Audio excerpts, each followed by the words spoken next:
What really inspires me is just trying to create something that no one's ever seen before, or that I've never seen before, or that I've never seen done before. So that's what I try to do with my fashion. Hi, my name is Caitlin, and this is my wave. When I was younger, my grandmother taught me how to sew when I was about 6 or 7 years old, and she gave me some fabric, a set of sewing needles, and she actually gave me my first sewing machine. So I was able to learn from her how to sew, and it was just like just something that she wanted to teach me. I didn't really know a lot about it. I wasn't really into it as much. But as I got older, I actually started getting really into it, and so I developed a style of my own. The reason I came into the style that I have was from looking at other people that would just walk on the street, or looking at what people designed and seeing how they went outside the box with what they did, and seeing how they wanted to push the limits and push out the conventional thoughts that people would have before, and bring in something new, like bring light to something that maybe wasn't ever thought of before. The Tacky Shack was mainly created because I would make all of these clothing just because I had these ideas in my head. I try to make it right away, or else it'll just sit in my head forever. And there's this one quote that says, "A vision's not a vision if it's in your head. If it's in your head, it's good as dead." So I want to be able to create those pieces and get them out there into the world so that, I don't know, maybe it'll inspire someone else, like other clothing has done for me.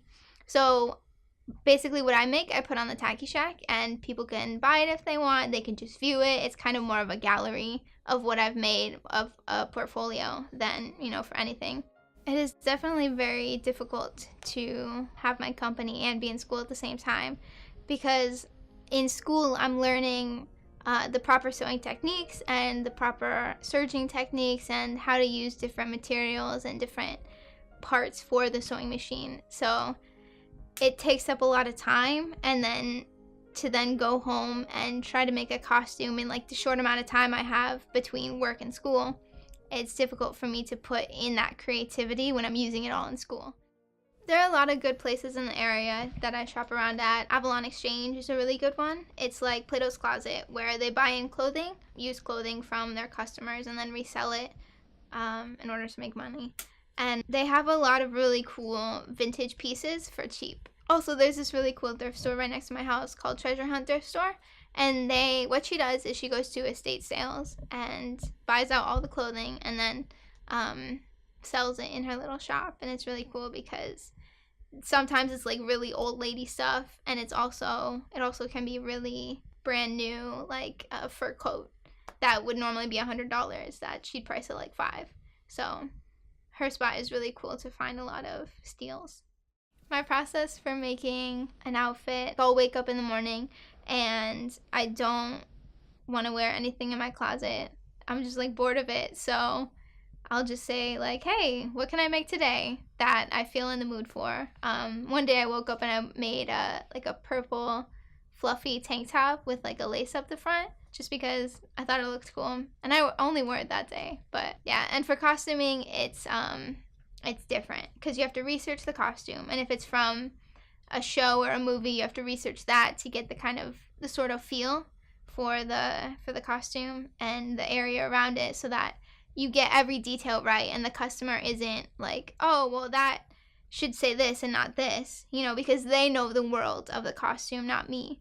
So I have to do a lot of research for that, figure out what they want, and then I do a fitting for them, get their sizes, and then I go fabric shopping and I get costume pieces for that, and then just build off of those into creating the look for the character, and then do another fitting, a final fitting for them, and then give them the costume.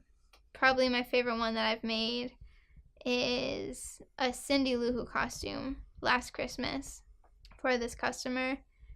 I think it's my favorite because that's one that I made completely from scratch, and that's the first really big project that I've completed by myself and on my own. So it's just really cool to see how I've been progressing and how I can finally, do what I've always envisioned. that I would be able to do. The future that I see for the Tacky Shack is eventually I want it to be a standalone store, anywhere really. And I want to have just one of each item.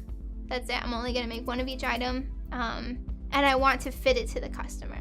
So it'll be like generic size clothing in the store.